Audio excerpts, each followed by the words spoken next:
Thank you for joining this Marris Consulting webinar. We're going to get started. This webinar is about critical chain project management, and that's part of the theory of constraints. Okay. The organization of the webinar is standard for our Marris Consulting format. That's to say that I will speak during 60 minutes, and then we're going to have a 30-minute questions and answer session. To feed those questions and answers, you have a chat function, a Q&A function, if you look at the control bar of your Zoom screen, where you can type in any question you would like to ask me, or indeed point out any technical problems you might have, such as the problems with the sound or the picture or whatever. Because in fact there are two people managing this webinar, myself, who is the speaker, and a co-pilot, Julie, today, who's reading all your remarks and who's preparing the question and answer session. Okay, don't be surprised, you also see some surveys that will pop up from time to time in the webinar, asking you things like, what do you know about the critical chain and that sort of stuff. You're free to answer or not, that's up to you. And a copy of all the slides are available right at the end of the webinar. You just click on the button, you can have a PDF download of everything. Okay, so off we go. After a brief introduction, I'm going to go through the different components of critical chain, how you plan projects, and then how you execute projects, how you manage a portfolio of projects, and how you can focus your continuous improvement in the critical chain environment. We're going to look at then how and why it is interesting to combine the theory of constraints as 5 focusing steps with a critical chain implementation. We'll go through an example about that. We'll discuss briefly the combination that is possible between agile and critical chain, and we'll finish off with a number of case studies to go beyond the theory into practice. Okay, so off we go. I'm Philip Marris. I'm the CEO of Marris Consulting, based in Paris, France. I consider myself European, but I have a British passport, so I have to sort that out fairly soon. I'm bilingual French-English. I'm a horrible consultant, so I'm aware. I started, in fact, my career, I've always spent my time in industry in its various forms. And the first thing I heard about or learned in my career in industry was lean, as we call it today,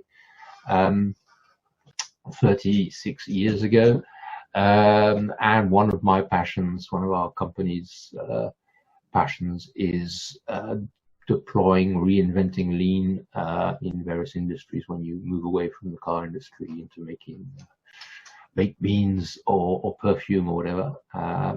And so we do a lot of that. It's not the subject of today, but it'll come through in a number of places. We are very much against the silos of saying I do theory of constraints and not lean, or lean and not theory of constraints. The subject today is theory of constraints, but please note that in fact the first thing I fell in love with was lean. A little bit later, I was hired by Eliyahu Goldratt, Israeli physicist who'd just written a novel called The Goal, and that was the beginning of my interest and passion for the theory of constraints. And so basically I've been mixing at least those two things together, theory of constraints and lean, for over 30 years. And we practice these cocktails all the time. Okay. And I founded Marris Consulting 15 years ago now. Okay, so why should you have already implemented critical chain project management? In 4 slides. The first is that the results are kind of strange, extraordinary, unbelievable. Depends on your point of view on these things. I mean, basically, project environments are defeatist by nature, it seems to me. They start by saying, well, since it's a project, it'll be late, it'll cost more than was expected, and it's going to be stressful and so forth. And yet with critical chain, you can finish nearly all your projects on time, at least very high performance. In the slide you can see here, I'll explain what that thing is, a fever chart of a portfolio. That's the example of Aerosud in South Africa that does new product development for people like Airbus and Boeing, so in the real world, and they finished over 98% of their new product development projects on time. That sort of performance, right? And by the way, there's a recent video presenting in depth what Aerosud does. But not only can you do that, finish your projects nearly always on time, you can do them twice as fast, right? It used to take 6 months, now it takes 3. Right? And you can do twice as many projects per year, right? I used to develop 10 new products a year. Now I can develop 20 with the same resources, right? A huge leap in productivity. So those results are between attractive and unbelievable. That's the first reason. Okay. The other is that throughout this very heterogeneous world, diverse world of projects, right, which can go from making buildings to developing products to developing software to maintaining planes, all sorts of things, right? The results can be seen all over the place. And just to take one particular example from a book by Jerry Kendall and Kathy Austin, where they studied 60 different examples of implementations, they found there in their book that the durations were reduced by 39%, and the productivity, the throughput, or the number of projects finished a year increased by at least 50%. There's no contradiction with the previous slide. It's just that what we find we can do better than that in our company. So we're talking about slightly higher figures.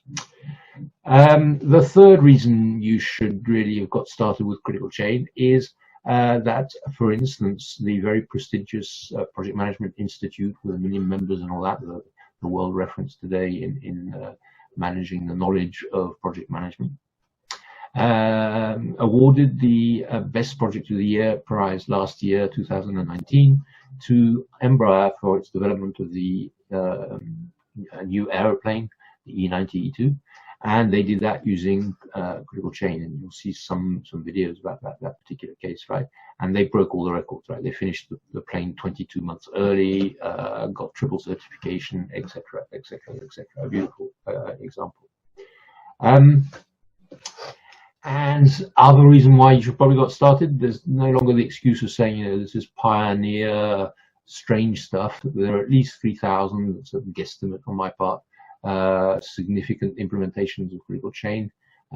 We manage a database with the examples and stuff, and it's just, you know, it's not, I would agree, mainstream. It's not the majority of projects run this way, but it's starting to get significant, and you can nearly always find a dear competitor of yours that's already doing critical chain. Okay. The other nice thing about it is failures are rare. People who start these journeys don't give up and go to something else, right? So it's not a fashion. And finally, because it's easy, my ambition today is to explain in an hour. Of course, that limits a bit what I can explain, but what is critical chain? And it only takes about a day, a small day of teaching to understand the whole, or 80%, I would say, of what critical chain is. So it's not complicated. In fact, many people say, in fact, it's just common sense. So, you know, you can't say it's going to take you 3 years to learn or whatever. It's, as I say, we consider that in a day you've got all the basics you need to be able to actually do it. And finally, qualitatively speaking, what's extraordinary is the impact on the quality of life of the people working in projects. Our company works in company transformations in all sorts of parts of the of a company, or all the company. And frankly, I think that in many environments today, the people who are in the projects environments, especially the new product development environments, are in the most stressed situations that you can see. because of the huge pressure to bring out new products with the new technologies and new competitors and stuff. People, you've got nervous breakdowns, you've got people leaving the company and all that sort of stuff. And that doesn't have to be. On the contrary, it can be a fun place to work because you're succeeding, you're winning, your projects are successes. Okay, and we'll see what I can do in the next 55 minutes. My ambition is to try and convert as many of you as possible to do critical chain, right? And we'll check that with a question at the end and see if I've managed to convince you to get started for those who haven't.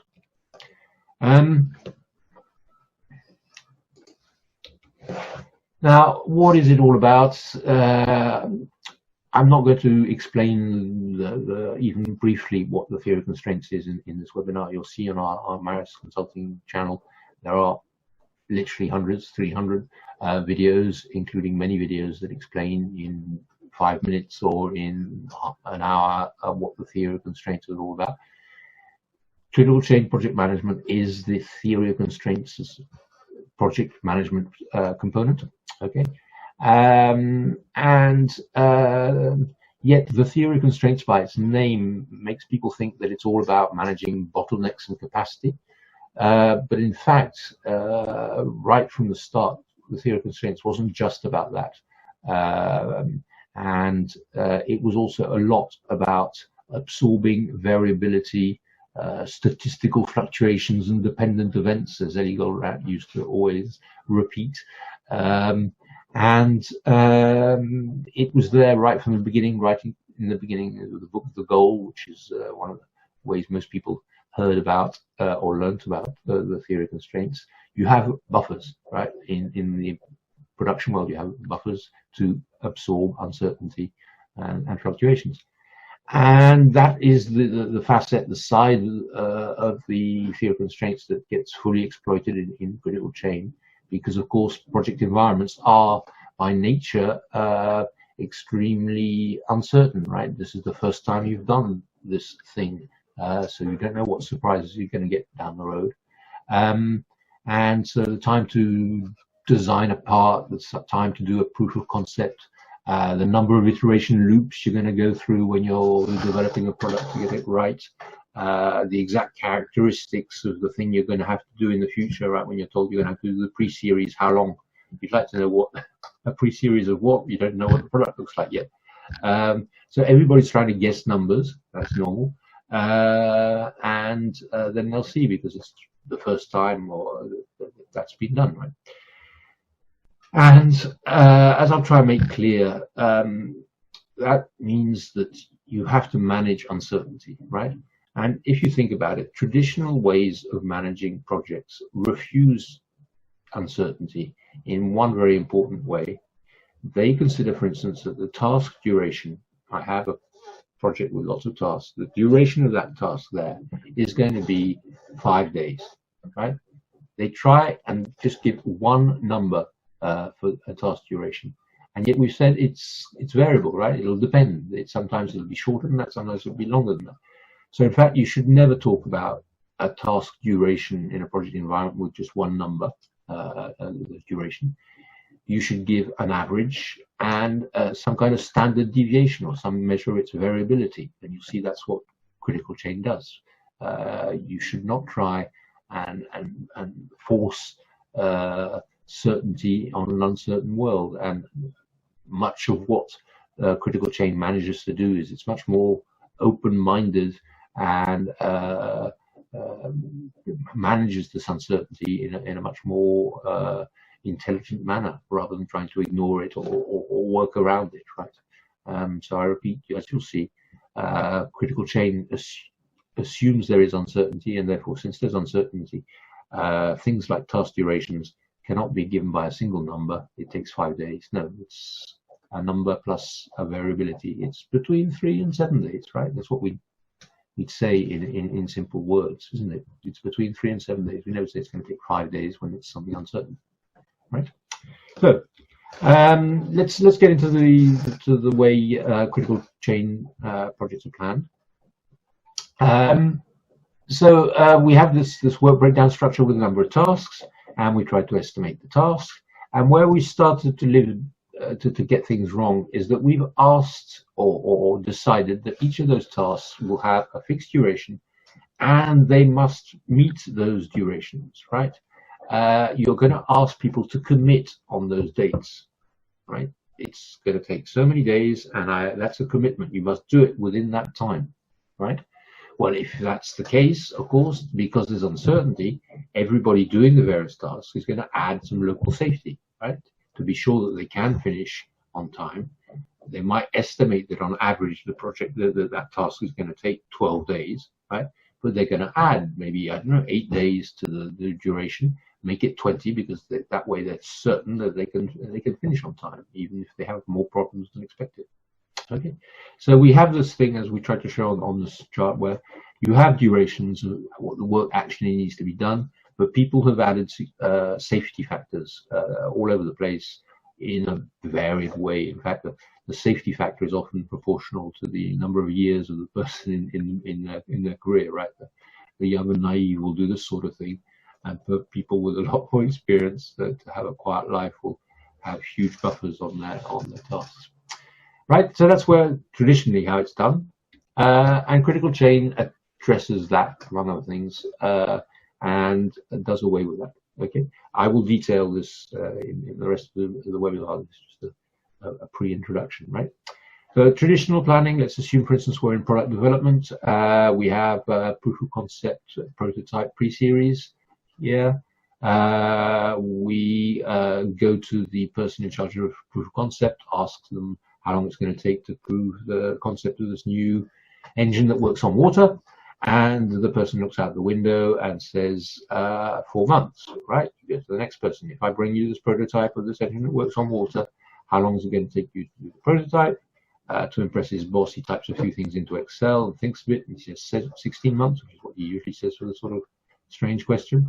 And then he goes to the next guy and says, if I bring you this new engine that works with water in 20 months' time, how long is it going to take for you to develop to do the pre-series? The guy is fed up. He's at the end of the chain. He's got 12 other projects that are already late. He's hoping that in 20 months' time, he will have changed jobs. And so he says it's going to take him 18 months. And the boss goes, Matt, do you realize how important this is? This is strategic. If we can do this, we're going to break open the market and stuff. I'll give you 12. Okay. And so that's how we anecdotally determine durations and end up with initial planning. And of course, it's going to finish, way over here, right? I mean, we have one client who only starts worrying after the factor pi. That's to say, after it's gone pi times longer than was initially planned or budgeted, then he starts reacting. Projects are very late, but each had its own margin, right? As we explained in the previous slide. How come, if there are margins everywhere, we don't finish on time? We'll come to that in a second. What the critical chain does, it takes out these local margins, right? And it pulls them together in a buffer at the end of the project, okay? A collective buffer that belongs to everybody. And this is the way that you plan a project, right? You'll have a very aggressive, impossible durations, right? Everything going well, going full speed, etc.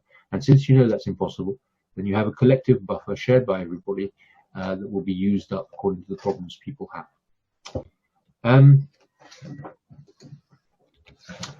So let's look a bit more in technically speaking. We have a Gantt chart with, for instance, the series of tasks here that are the critical path of the project, right? The different tasks when put end to end that will give the longest duration, which could be the duration of the project. But critical chain asks people to define, in fact, focused durations, right? It's part of the vocabulary of critical chain. You must now start talking in focused durations. Focused, as in I'm very focused on doing this work, means that it is the average time to complete the task, right? It is no longer a commitment. 50% of the time you'll take longer, that duration. It's an average time. And it is in absolutely perfect working conditions, right? It's in nirvana. It's you only have that to do. There are no stupid meetings. You have a full kit of information. Everything you need to do the project is there. To do your task is there. You're not interrupted. You just do it, right? That focused duration is what you're going to put in the planning. I repeat, with only a 50% probability of meeting that duration, right? It's average. So that, of course, gives much shorter durations, right? So that's the first step. Why can we do that, and how can we do that? I think that one of the reasons why Marris Consulting has so much success, indeed no failures in implementing critical chain, and why we find it easy, is simply because a number of people think that to do what I've just explained, you just read a book or listen to a webinar like this, and then you go back and you top down cut all the times in two, right? You say it used to be 4 months for that task, now I give you 2 months. I'm getting rid of all the local safety factors. I'm creating a buffer and stuff. And we formally advise you not to do it that way, even though there are many people who say this is how you should do it. We recommend that you do it from the bottom up. That's to say that you train people briefly, 4 hours, 8 hours, on what are the principles of critical chain, and then you ask them that question: what is your focus duration? Okay, and that's, we believe, the best way to do it.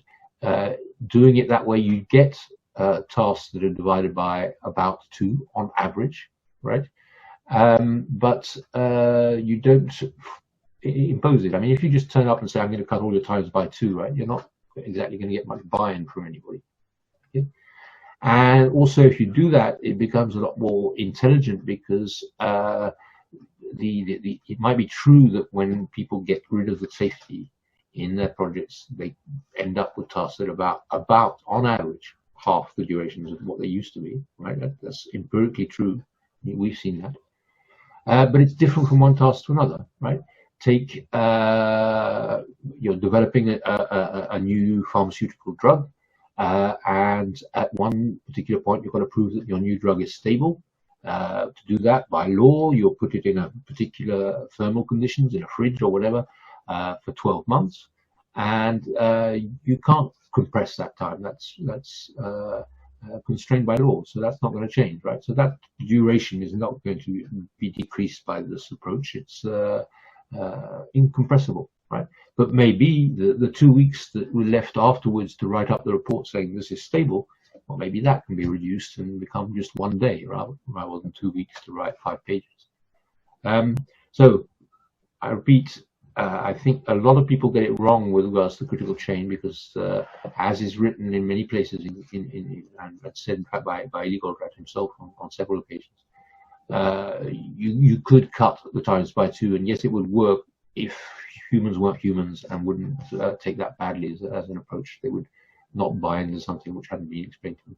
If you explain, as I'm doing now, what critical chain is, there's no problem in getting people to themselves volunteer times that are much shorter than the times that they used to have, right? It's just kind of strange question, right? You go to somebody who's been doing it for 15 years, he's been designing cars or whatever, and you say, okay, you've always said you needed 4 months to do this. Can you do it in 2 months? Right? I mean, if you don't explain that question a little bit, you're not going to get anywhere. Anyway, so we've reduced the times and only used focus times. These focus times are much shorter than the times you had before, right? Next, we take into account the available capacity of people, and we don't plan to have one person working on 2 things at once, right?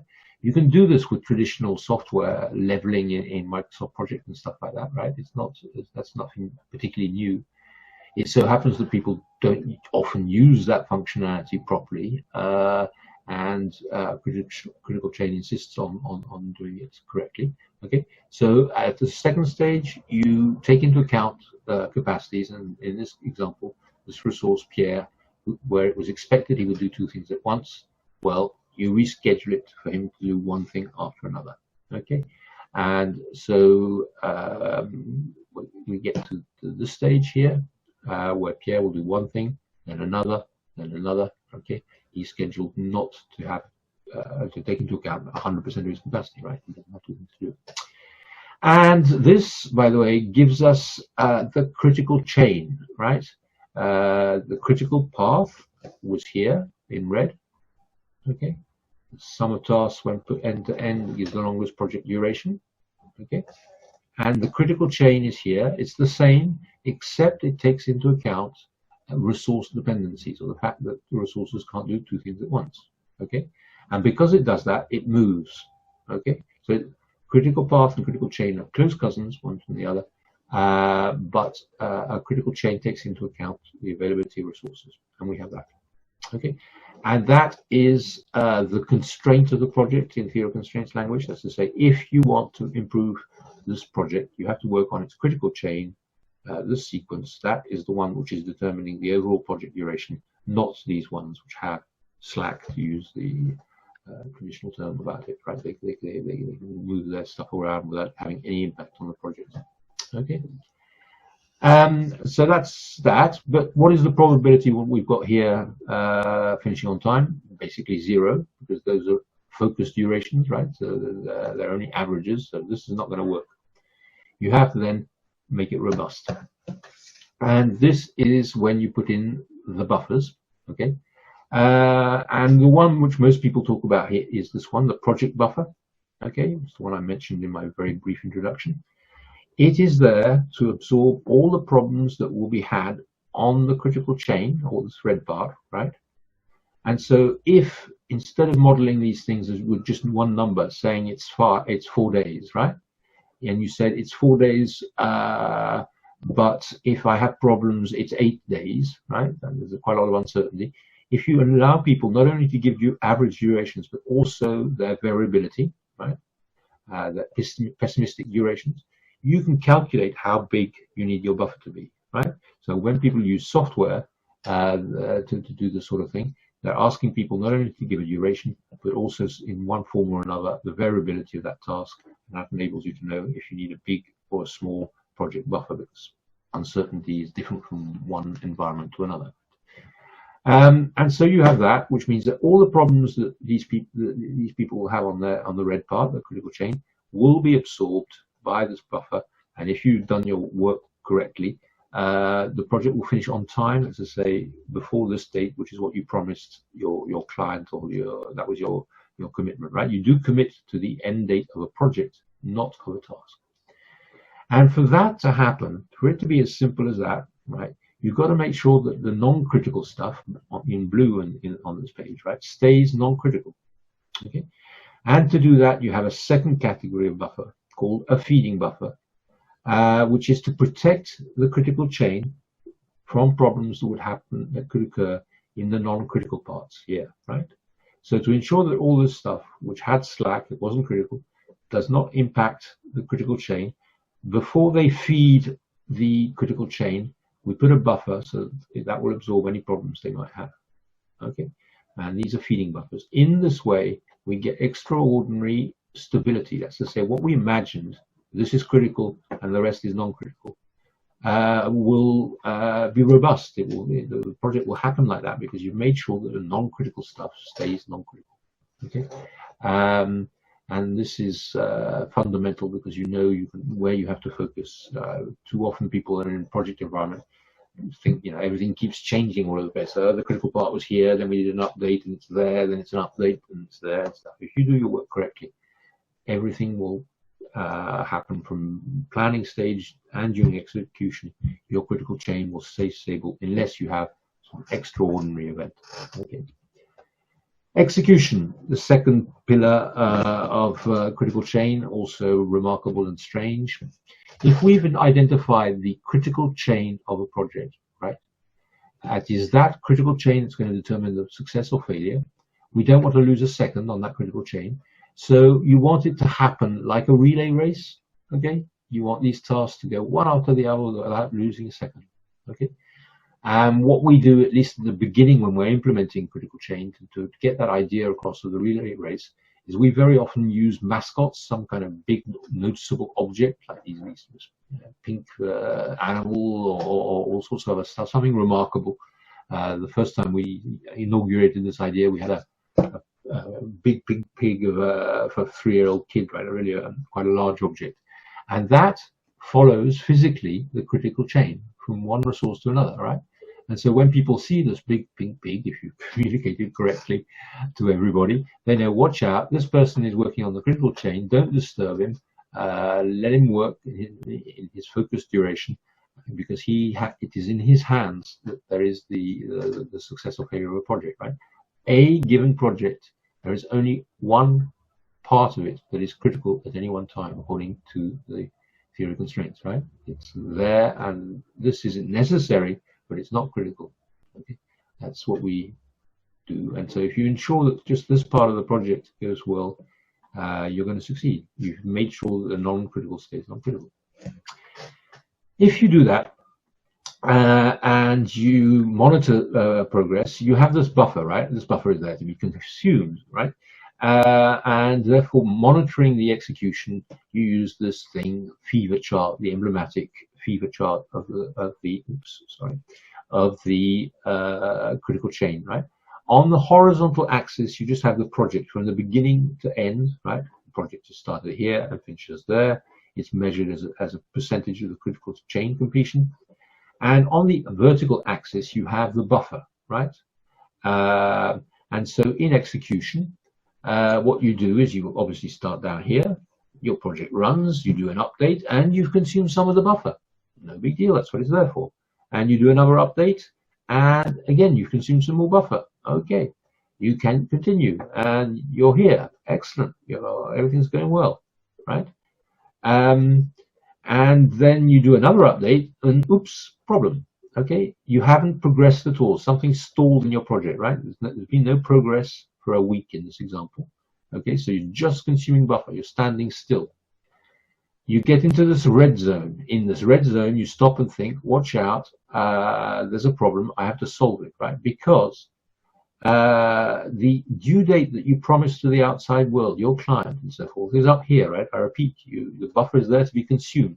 Okay, so you're actually saying that to finish on time, you have to finish at the top right-hand corner or below it.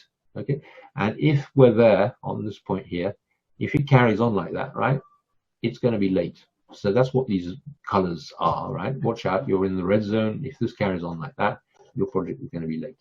So you have a look at the project, you solve the problem, you get it back on its tracks, and off it goes, and it finishes off like this. Okay, it finishes here, which means it finishes early, right? That is the promised date. It's finishing early. Yes, you're going to finish early. Think about how you organize yourself to not miss a plane, right? Your project is to take a plane. Do you miss planes? No. Why do you not miss planes? Because you get to the embarkation gate within 20 minutes or an hour early, depending on the uncertainty you think there is getting to that stage, right? So everybody knows that in an uncertain environment, to succeed in projects, you have to finish early. That's what we do with critical chain. You want to end up about here. I won't have time to detail what exactly those colors are. They're empirical, right? You could choose your exact configuration. But basically, green is you're in the noise, don't worry about it. Yellow, watch out, you may be in problem. Red, you have exceptional variability, you need to act, okay? But it's empirical, right? So then we get to critical chain portfolio management. Okay, now I'm sorry, I can't do it any other way. I always start off like this. It is easy for a simple reason, right?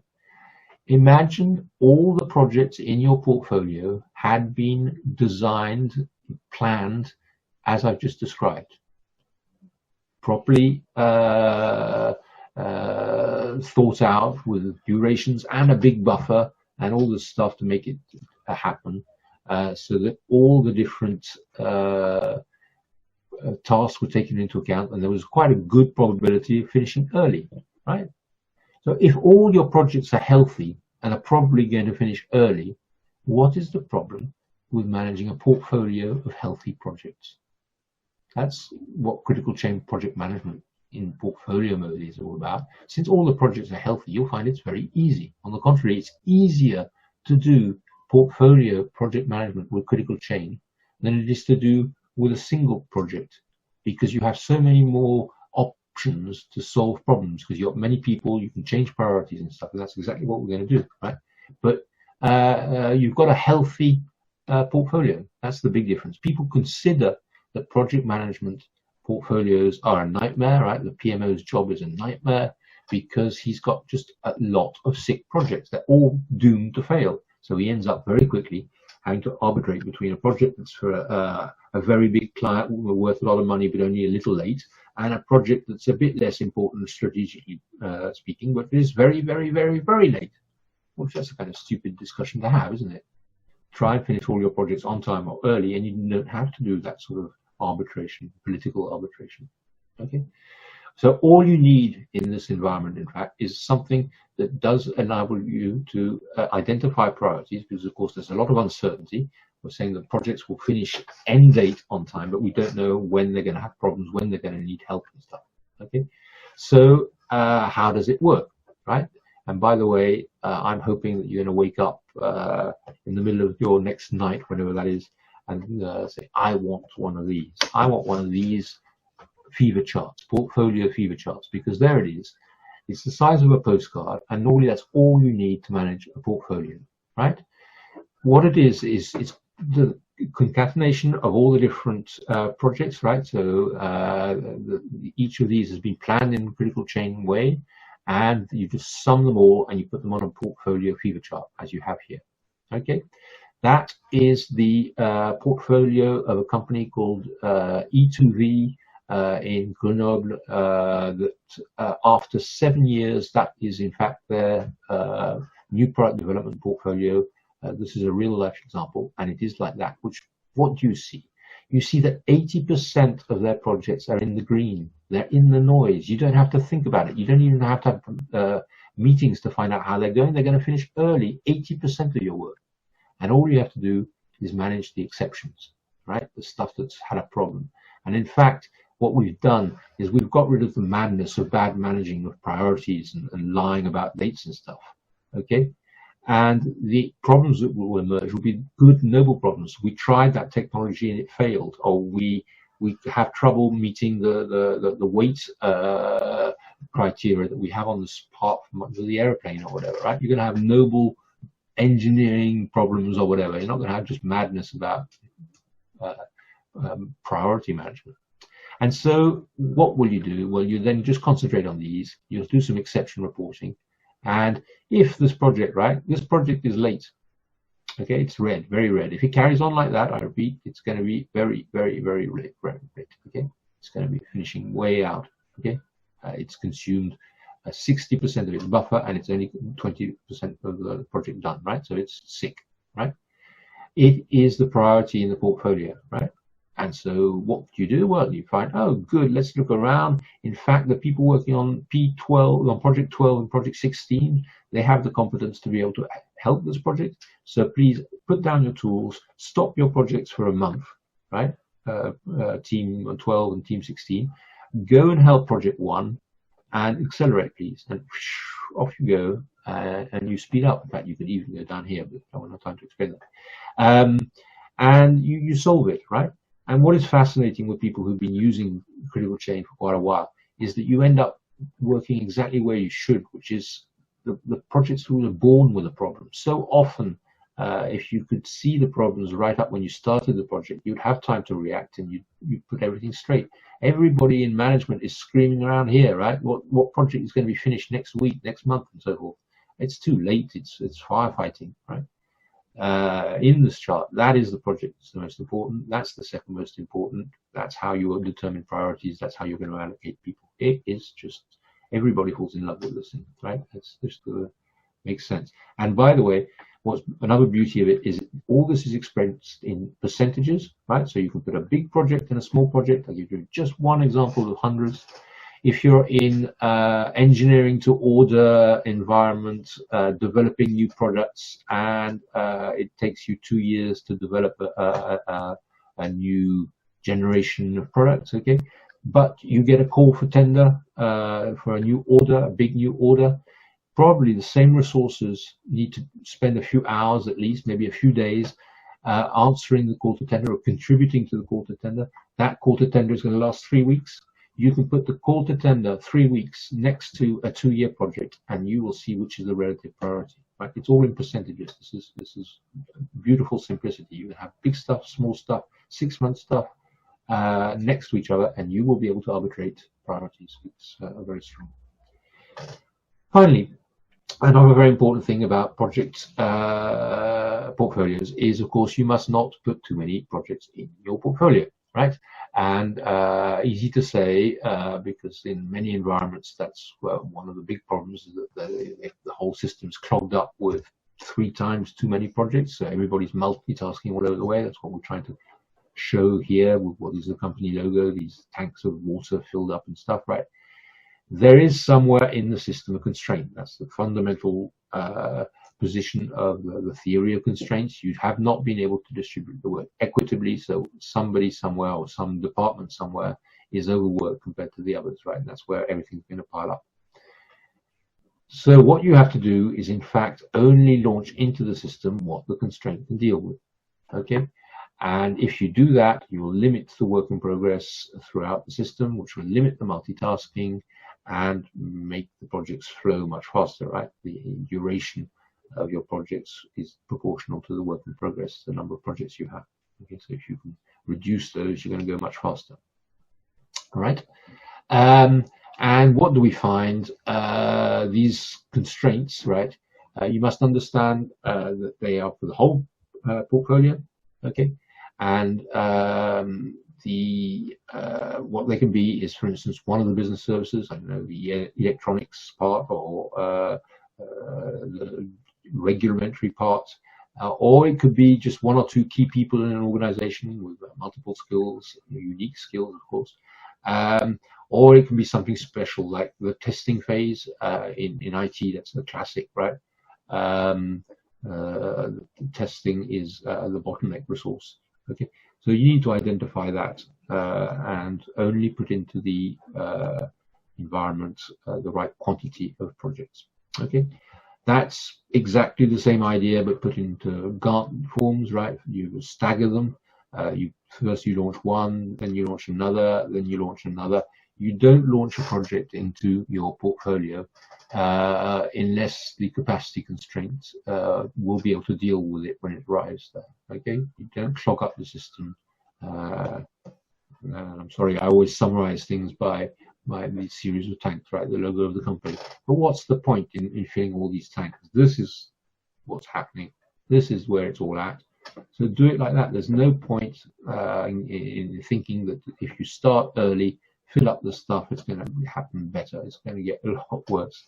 Okay, so have the courage to wait and only launch your new projects into the system when the system is capable of doing them. It's as simple as that. And you'll see that in all over our work. Right? To finish on time and to finish quickly, start later. I know it sounds counterintuitive, but that's the basic rule. Okay, so that's a very brief view of portfolio management. And here, very briefly, is what I wanted to say about continuous improvement. If you've implemented what I've already proposed, you should get already about 50% reduction in the duration of your projects, or statistically at least 40%. Let's say 30 to 60% reduction in duration. You should become much more productive. You're doing at least 50%, maybe twice as many projects as you were, right? And you're probably finishing them on time, or once the system's cleaned up, you'll be having very good due date performance. Okay, but that is not the end. That's not the finishing line. In fact, once you're in that environment, you can continue and improve. And you do that by looking at buffer consumption, right? Buffers are there to be consumed, no problem. Okay, but when somebody consumes a buffer, I took me 7 days longer than my focus duration. I consumed 7 days of the buffer. If you ask people to note down when that happens, why, okay, Well, because I had to do something else. I was called by the factory that had a problem in production, so I had to spend a week in factory fixing a product I designed 3 years ago, and stuff like that. Right? If you note down why the duration of task was longer than expected, okay, then you can collect that data together and do a Pareto analysis and identify what are the main reasons for which are slowing your projects down. What are the problems left? Okay, and what is fascinating, that's why I think this is so important, is the excessive durations, which I used at the beginning to explain the problems of project management, are not at all the reasons for which projects are late, right? You get the impression that the people are saying that in a project environment, it's because I'm going to have problems and it's going to take me longer than expected that my project is going to be late. We've done this so many times, and we do the analysis, and what do you find? Something very different. This is a mix of new product development, the sort of things we're coming up with, right? It's 6 different clients we summed up, in fact. The number one killer is unplanned tasks. That's to say, the person had to do something. It was not in the work breakdown structure. He had to do something. It was mandatory to do that, but it wasn't planned anywhere. Right? That is the first reason we find in our implementations. Why? Because in this broken world of traditional project management, planning is not worth the ink it's used. Right? Nobody refers to plannings anymore. They move ahead, and they don't spend the time to have a rigorous planning because it's torn to shreds within a week, right? As a result, they're not robust, they're not complete, and they've got stuff missing. Okay, that's number one. Second, incomplete deliverables, because it's a mess, because everybody's trying to go fast and so forth. They sort of call it concurrent engineering, but really it's just a simple mess, right? People start doing tasks when they don't have all the information, they don't have the complete specifications, so they start designing a part, and then you get more information and say, oh, damn, I have to start again. Right? Second cause, incomplete deliverables. People jumping in and trying to guess the information they don't have. And then you get other stuff. And so, but what I want to say on this point is, do this. If you do critical change, don't just get the magic of changing the paradigm and the way of doing it. Do this as well, because you don't know what is really the problems with your execution. Frankly, everybody we do this with saying, wow, I never guessed that that would be my problem. I thought it was that. Okay. Next point, the theory of constraints in and 5 focusing steps. This is something we do nearly always when we implement critical chain. To implement critical chain, depending on where you are, how much data you have, and so forth, it's going to take you a while, a few weeks, a few months, depending on the size of your organization and complexity. I want to talk to you about this little bit thing here called the 5 focusing steps, which you can do right from the beginning, right? It's the 5 focusing steps of the Theory of Constraints. Have a look at some other videos if you want an explanation on that. What you do is you identify where the constraint is, the capacity constraint of the portfolio.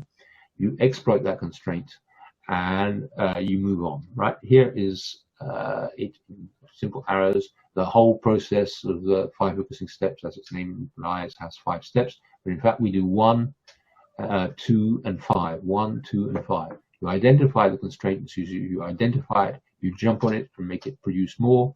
And since you double or triple its performance, it's no longer the constraint. You find the next one. Here is an example. This is a very beautiful company with very strong growth, very good EBIT. You probably have a handbag made by them. In implementing critical chain, they found that the capacity constraint of their portfolio of product development was technical specifications, right? And that in a 15-month process, there was a 4-month queue on one person's desk in a 400-person organization. And that was the bottleneck, right? The person who had to fill out the bill of materials, in fact, of the new products. Crazy bad bottleneck, right? But nobody noticed, right? And so, of course, they solved that. They got rid of that. They improved the performance of the system, and that was very quickly eliminated as a bottleneck. We did an analysis of the time of their efficiency, and you got it there. you know, we doubled the performance within a week and an extra 70% within a month. It was easy. It was just one person, one job, one simple job. As a result, 77% reduction in lead time in 5 months, just time to catch up, right? And then we went to a second iteration. The second time, it was also a bad bottleneck purchasing, to purchase special parts for the new products. It was the second bottleneck. We helped them improve their working practices plus 60%. Then it went on to a third iteration. At last, it was a fairly sensible thing. It was a very expensive resource in their system, and that's what they're working on at the moment. But 100% plus 70% plus 60% is 230%, right? The number of projects being done by the organization of 400 people was multiplied by 3.3. We haven't even started critical change, right? And so often we find that you can get already a big boost of performance by identifying these bottlenecks. I wish I had more time to explain that. It's quite simply because it's hard enough managing the quality of data in manufacturing when you have time per parts and stuff. All the data is so wrong in a project environment, you don't realize how much excess capacity there is or where the queues are. It's as simple as that. A brief mention about agile and critical chain. It's what our company is. It's genetic. We detest all these silos of theory of constraint, lean, Six Sigma, agile, DDMRP, TRIZ, whatever, and people fighting for one particular chapel and against the others, right? If you look at these things differently, always you find there are interesting combinations. Always you can do some 1 + 1 = 3. This is also the case of agile and critical chain, just like it is of lean and theory of constraint. So, agile is there because it's powerful, useful, interesting idea, right? It didn't turn up out of nowhere, obviously. And critical chain, I'm trying to explain to you why it's there and why it's popular in its own way. Okay, so they both bring things to the table, right? So look at the strengths of each of these things, and try and get the strengths of each one of them, and build a winning system. You have the slides at the end of the presentation. You can read through it. It's just a classic summary of what agile does and what critical chain does. Okay, technically speaking, it's very simple, right? You model sprints as things with fixed durations. Okay, if you're in the sprint Scrum model of agile, because by definition there's no variability, right? So it's a fixed duration task, a sprint of 1 week, for instance.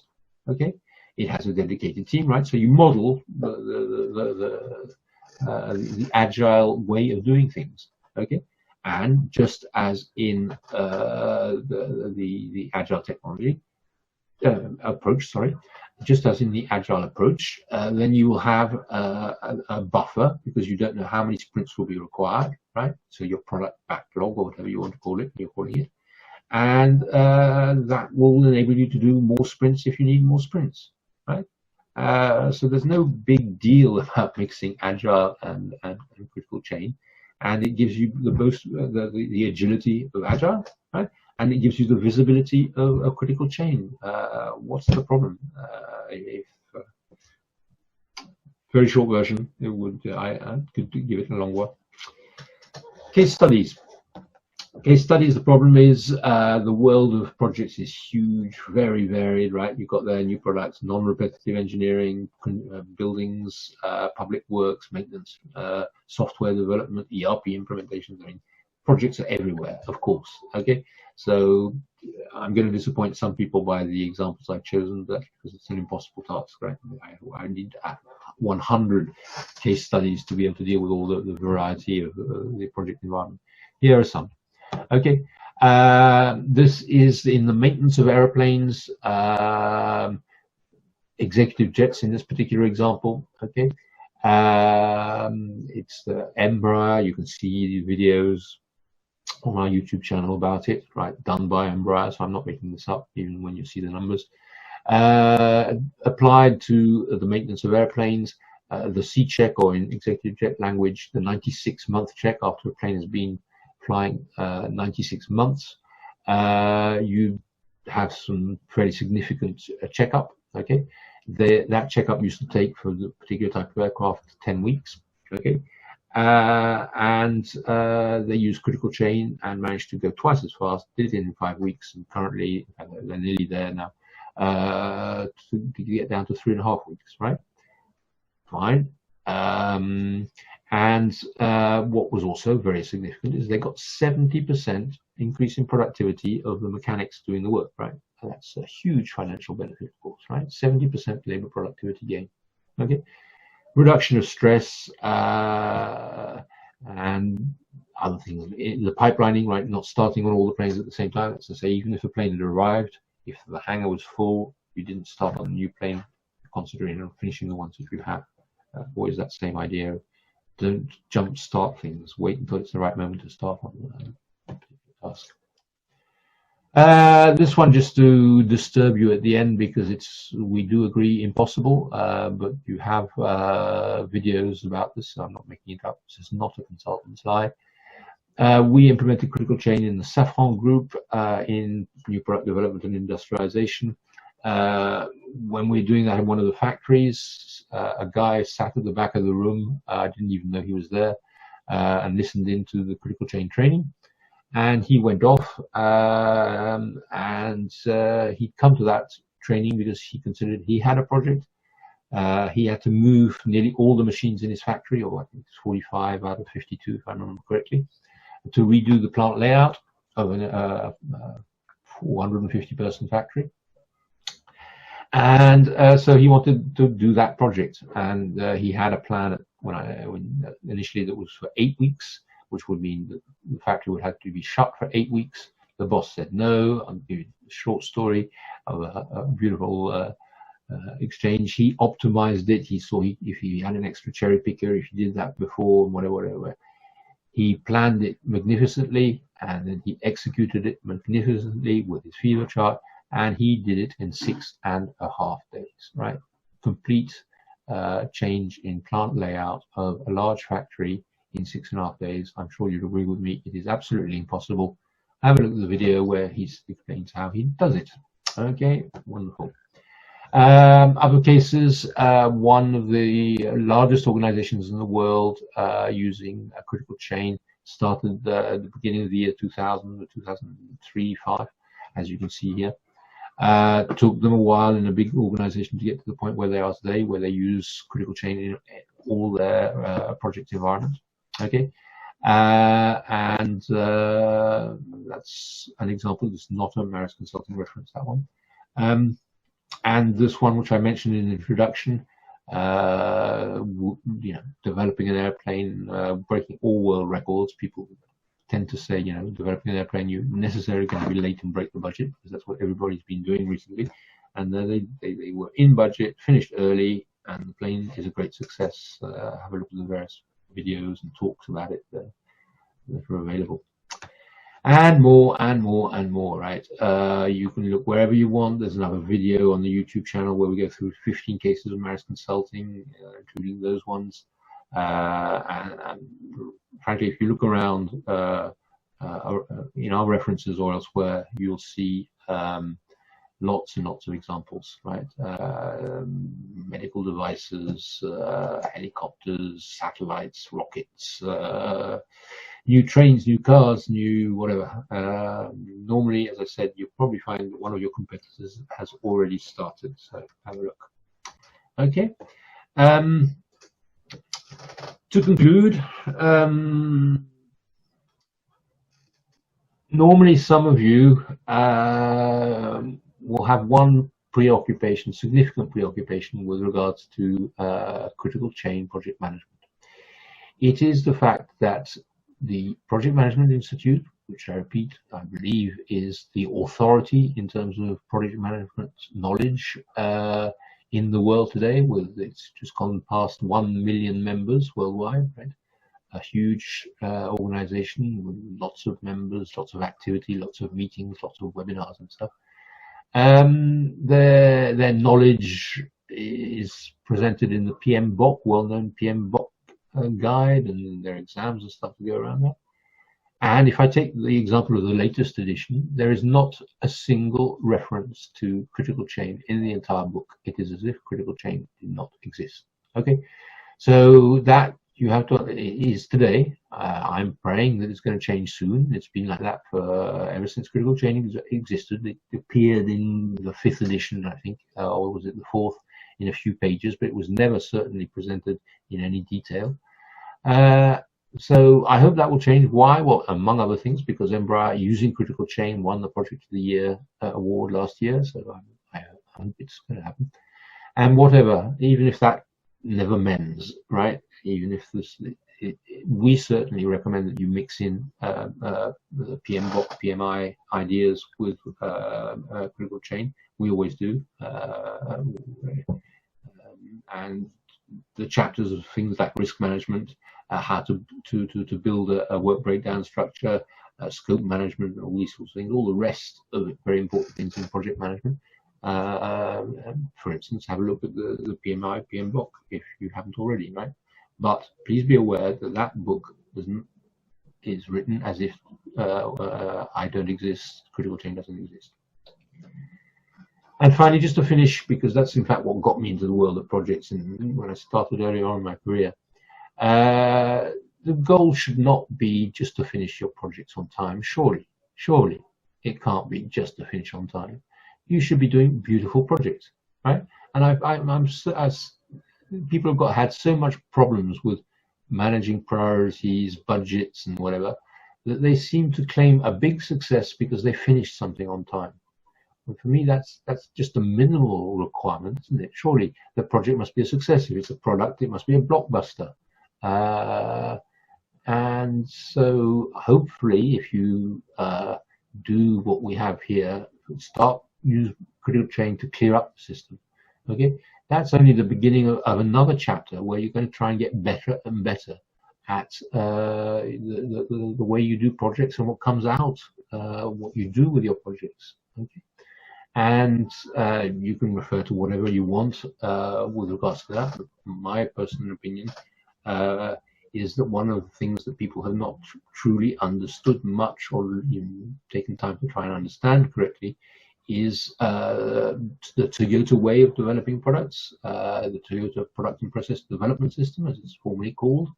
There are books and stuff that describe it, but people just seem to have had so much trouble copying and adapting lean manufacturing that they got exhausted and they don't have the courage to do lean engineering, which is true. It's a bit more complicated than lean manufacturing, that you have to manage knowledge and stuff like that. But certainly that's the way we think it should be done. I think there's just as much power in lean engineering as there is in lean manufacturing.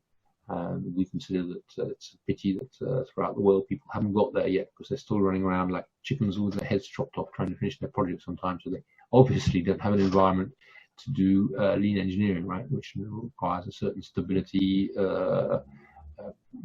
That's just not right. So if you start critical chain later, really do something about making sure all your products are beautiful. Thank you very much. Okay, take care.